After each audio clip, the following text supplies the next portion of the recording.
दोस्तों Indian railway finance corporation limited की बात करें तो स्टॉक में पिछले दिनों काफ़ी ज़्यादा गिरावट हुई है और आप देख सकते हो कि इसने दो मजबूत सपोर्ट तोड़े। पहले 32 का सपोर्ट टूटा, उसके बाद 27 का भी सपोर्ट टूटा, उसके बाद स्टॉक काफ़ी नीचे भी आए, लेकिन निचले लेवल से काफ़ी अच्छा फिर से बाउंस बैक देखने को मिला। कल हमने लगभग 0.4% की ज़बरदस्त तेज़ी देखी है और ये इशारा है कि अब आने वाले समय फिर से IRFC में एक अच्छी तेज़ी देखने को मिल सकती है, क्योंकि स्टॉक इस समय अपने बुक वैल्यू के आसपास आ चुका है। और जो सबसे बड़ी बात है कि इससे शानदार कंपनी मुझे देखने को नहीं मिल रही है। PSU सेक्टर की सबसे शानदार कंपनी है, क्योंकि सबसे बड़ी बात है कि इसका कोई कॉर्पोरेट ऑफिस नहीं है, इस वजह से कोई खर्च बड़ा होता नहीं है। सिर्फ 37 एम्प्लॉयज इस कंपनी को रन करते हैं और जो सबसे बड़ी बात है कि सरकार को टैक्स भी नहीं चुकाना पड़ता है इसको। तो इस वजह से ये कंपनी का जो बिजनेस मॉडल है काफ़ी अच्छा है, 0 NPO कंपनी का। और आप देख सकते हो कि जिस तरह से रेलवे के लिए सरकार की तरफ से अनाउंसमेंट हो रही है, इसका कामकाज बढ़ता हुआ दिखाई दे रहा है। और सबसे बड़ी बात है कि इनके पास इस समय सफिशिएंट फंड भी है और कहा गया कि इस बार वो फंड नहीं लेंगे नया, यानी जो बॉन्ड्स के माध्यम से वगैरह या फिर फंड रेजिंग करते हैं ग्लोबल मार्केट से, इस बार नहीं करेंगे, क्योंकि ऑलरेडी इनके पास काफ़ी ज़्यादा फंड है और आने वाले समय रेलवेज के लिए फंड प्रोवाइड कर सकते हैं। तो यहाँ पे इन सारी बातों को समझेंगे और कुछ बड़ी अपडेट निकल के आ रही है जिनको हम एक एक करके डिस्कस करेंगे। फंडामेंटली कंपनी कितनी स्ट्रांग है उसको भी देखने की कोशिश करेंगे और क्या इस समय इन्वेस्टमेंट कर लेना चाहिए IRFC में। वैसे तो इस स्टॉक ने लोगों को मालामाल किया, क्योंकि 19 का जो स्टॉक था 37 तक चला गया, लगभग दुगुना हुआ बहुत कम समय में, सिर्फ 2 महीनों में। उसके बाद स्टॉक में करेक्शन भी आया। अब लोगों को लग रहा है कि क्या स्टॉक धीरे धीरे फिर से 20 के पास चला जाएगा, तो ऐसी यहाँ पे संभावना काफ़ी कम है, क्योंकि कंपनी मजबूत है और अब रिजल्ट आने वाला है। जल्दी ही Q4 का रिजल्ट हमारे सामने होगा और उस रिजल्ट के बाद तेजी का दौर फिर शुरू हो सकता है, जैसा बजट के पहले हुआ था। तो इन सारी बातों को समझेंगे इस वीडियो के माध्यम से। सबसे पहले अगर हम कल के कारोबार की बात करें तो स्टॉक की शुरुआत 25.50 पर हुई, यानी जहाँ पर क्लोजिंग थी परसों की वहीं पर शुरुआत हुई और यही दिन भर का लो है 25.50 का, लेकिन जो हाई है वो 26.50 का, यानी एक दिन में ही लगभग ₹1 का हमें मूवमेंट देखने को मिला, काफ़ी अच्छा। अंत में क्लोजिंग 26.45 पर ही, जहाँ पे 3.74% की शानदार तेजी देखने को मिली। अगर आप इसके रिटर्न को देखें तो पिछले एक साल के हिसाब से स्टॉक इस समय 22% का पॉजिटिव रिटर्न हमें दे रहा है, लेकिन 3 मंथ के हिसाब से स्टॉक में 19% की गिरावट हो चुकी है। तो ये ऊपर के लेवल से स्टॉक काफ़ी नीचे आया है। अगर हम इसके 1 मंथ के रिटर्न को देखें तो 2% की गिरावट है, यानी लगभग गिरावट है अब थोड़ी सी खत्म होती हुई आपको दिखाई देगी। 1 डे के हिसाब से 3.33% की इसने तेजी बताई है। अब बाजार के लिए जो सबसे अच्छी खबर है कि जो इंटरनेशनल मार्केट खुल गए हैं वो अभी इस समय ग्रीन में आपको सारे ट्रेड करते हुए दिखाई देंगे। डाउ जोन्स की बात करें तो 32,783 के स्तर पे 0.20% की तेजी है। S&P 500 की बात करें तो 4,048 के स्तर पे 0.52% की यहाँ पर भी तेजी है। और नेस्डेक कंपोजिट की बात करें तो देख सकते हो कि 12,018 के स्तर पे 0.77% की तेजी है। रजेल 2000 इंडेक्स की बात करें तो यहाँ पे देख सकते हो 1775 के स्तर पे 0.24% की तेजी है। तो लगभग सभी इंडेक्स के अंदर तेजी है। अब एक अच्छी बात बाजार के लिए यह है कि FI बाजार में फिर से लौट आए। आप देख सकते हो पिछले कई महीनों से लगातार FI बाजार में बिकवाली कर रहे थे, लेकिन 28 मार्च को उन्होंने 1531 रुपीज़ की खरीदारी की और 29 मार्च को उन्होंने 1245 रुपीज़ की खरीदारी की, जिससे अभी ये सिग्नल आने लगा है कि FI बाजार में फिर से इन्वेस्टमेंट करेंगे, क्योंकि काफ़ी ज़्यादा करेक्शन हो चुका है।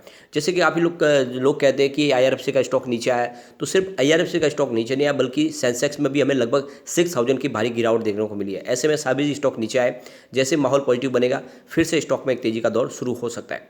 अब यहाँ पे देख सकते हो कि काफ़ी बड़ी अपडेट निकल के आ रही है। एक के बाद एक वंदे भारत ट्रेन लॉन्च हो रही है और आप देख सकते हो कि वंदे भारत के हिसाब से ट्रैक भी बिछाए जा रहे हैं, यानी काफ़ी जो ट्रैक है वो वंदे भारत के हिसाब से नहीं, तो ट्रैक को बदला जा रहा है। काफ़ी ट्रैक है जो अभी समय देखें तो मीटर गेज के, उनको भी यहाँ पे देखें तो ब्रॉड गेज में बदला जा रहा है और काफ़ी ट्रैक है उनको डबल किया जा रहा है। तो काफ़ी ज़्यादा कामकाज यहाँ पे शुरू हो चुका है। लगातार आप देखें तो यहाँ पे एक के बाद एक आप देखो वंदे भारत ट्रेन लॉन्च की जा रही है और वंदे भारत 2 भी अब आने वाली जल्दी। तो सरकार ने जो सोचा उसके हिसाब से आने वाले समय रेलवे के इस इंफ्रास्ट्रक्चर के पूरे प्रोजेक्ट में बहुत सारा आमूल परिवर्तन आने वाला है।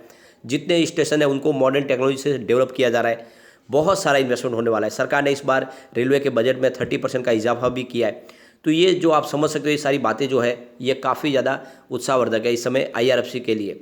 और सिर्फ IRFC की बात नहीं, रेलवे के दूसरे स्टॉक है जिसमें RVNL भी शामिल है, IRCTC शामिल है, ये सारे के सारे स्टॉक इस आने वाले समय रॉकेट बनने को तैयार है। फिर से काफ़ी बड़ी गुड न्यूज़ निकल के आ रही है। हरियाणा के जो रेलवे ट्रैक है वो सारे के सारे इलेक्ट्रिफिकेशन से लेस हो चुका है, यानी 100% वहाँ पे इलेक्ट्रिफिकेशन हो चुका है। और आप देख सकते इसके मौके पे देखें तो हमारे PM नरेंद्र मोदी ने भी कांग्रेचुलेशन किया हरियाणा गवर्नमेंट को। इसके अलावा रेलवे मंत्री अश्विनी वैष्णव ने भी बधाई दी है हरियाणा गवर्नमेंट को कि उन्होंने काफ़ी बड़ा अचीवमेंट किया है। पूरी तरह से हरियाणा के जितने भी रेलवे ट्रैक है वो इलेक्ट्रिफिकेशन से लेस हो चुके। और आप देखें तो ये बड़ा एक अचीवमेंट है, 100% इलेक्ट्रिफिकेशन।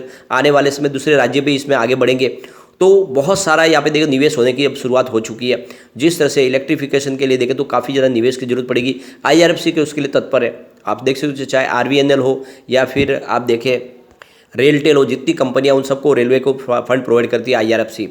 और सबसे जो बड़ी बात है कि PM गति शक्ति योजना के तहत यहाँ पे कुछ और प्रोजेक्ट यानी लगभग 6 प्रोजेक्ट यहाँ पे और सैंक्शन किए गए, जिसमें आप देख सकते हो 3 जो यहाँ पे जो प्रोजेक्ट है वो मिनिस्ट्री ऑफ रेलवे की तरफ से और 2 मिनिस्ट्री ऑफ रोड ट्रांसपोर्ट की तरफ से है। तो यहाँ पे देख सकते हो कि रेलवेज के लिए काफ़ी प्रोजेक्ट भी यहाँ पे निकल के आ रहे हैं गति शक्ति की योजना के तहत। तो सरकार की तरफ से जो योजना निकली है उनकी वजह से यहाँ पे रेलवेज में बहुत सारा आमूल परिवर्तन होने को तैयार है। और आने वाले समय जो छोटे छोटे स्टेशन है वो भी बहुत सारी मॉडर्न टेक्नोलॉजी से लैस होने वाले। तो ऐसे में आने वाले समय में IRFC के लिए आप देखें तो कामकाज की शुरुआत हो चुकी है। यहाँ पे एक बड़ी अपडेट और निकल के आ रही है। करीब 82.50 किलोमीटर का दीमापुर कोहिमा जो रेल प्रोजेक्ट है यह 2026 तक पूरा होगा, इसकी शुरुआत हो चुकी है। और आप ये देखें तो काफ़ी जैसे प्रोजेक्ट इस समय इंडिया के अंदर शुरू हो चुके हैं और इसमें आने वाले समय में कुछ नए नए ब्रिज बनाने का कामकाज, इसके अलावा देखें तो ट्रैक बिछाने का सारा कामकाज है जो तेज़ी से आगे बढ़ रहा है। और ये जो ट्रैक है ये सारा का सारा जो खर्च है ये IRFC के लिए एक अपॉर्चुनिटी लेके आ रहा है। वैसे अगर हम IRFC की बात करें, फंडामेंटली कंपनी बहुत ही मजबूत है। इसका अगर मार्केट कैप देखोगे तो आप 34,436 करोड़ रुपीज़ का निकल के आ रहा है। करंट प्राइस की 26.40 की है, जो आपके लिए एक बड़ा मौका निकल के आ रहा है। ये अपने IPO प्राइस के आसपास है और बुक वैल्यू इसकी 33 की है। आप ये समझ सकते हो कि अपनी बुक वैल्यू से काफ़ी नीचे है। लो इसका 19 का और हाई 37 का है। स्टॉक कापी 5.30 का है, तो ये काफ़ी अच्छी बात है। और अब इस समय बुक वैल्यू से नीचे मिल रहा है तो दाव बिल्कुल लगाया जा सकता है। 5.31% का इसने डिविडेंड भी पे किया है, यानी बहुत ही शानदार डिविडेंड। IPO आने के बाद 2 साल में ही आप देखें तो 3.25 रुपये का डिविडेंड कंपनी ऑलरेडी दे चुकी है। इसका ROC 5.11% है और इसका ROE 15.8% है और फेस वैल्यू इसकी 10 है। तो आप देख सकते हो कंपनी के फंडामेंटल बहुत अच्छे हैं। अगर हम इसके शेयर होल्डिंग पैटर्न को देखें तो प्रमोटर की होल्डिंग 86.36% की है और यहीं पर गिरावट की वजह बनती है क्योंकि अभी भी प्रमोटर की होल्डिंग ज़्यादा है। सरकार की होल्डिंग 86% है, इसको 75% पे लाना है। लोगों को डर लग रहा है कि OFS आएगा और उसके बाद में इसकी प्राइस में गिरावट हो जाएगी, लेकिन ऐसी संभावना कम है क्योंकि सरकार इसके जो एक्स्ट्रा स्टेक है उसको डायरेक्ट बेचने की संभावना तलाश रही है किसी प्राइवेट प्लेयर को। फिलहाल इसके कोई भी गिरवी शेयर नहीं है, ये सबसे अच्छी बात है। अगर हम बात करें FI की तो 1.02% की होल्डिंग थी जून क्वार्टर में, दिसंबर में 1.01% हुई है। लगभग उतनी ही होल्डिंग है FI की, मामूली सी आपको कमती हुई दिखाई देगी, लेकिन FI ने अच्छा खासा निवेश बनाए रखा हुआ है। DI की बात करूँ उनकी 3.26% की होल्डिंग थी जून में, दिसंबर में 2.97% हुई है। तो थोड़ा सा DI ने अपना प्रॉफिट बुकिंग किया पिछले दिनों जब स्टॉक दौड़ा था, उसके बाद प्रॉफिट बुकिंग की संभावना बनी। अगर हम म्यूचुअल फंड की बात करें 2.04% की होल्डिंग थी जून क्वार्टर में, जो 1.76% हुई।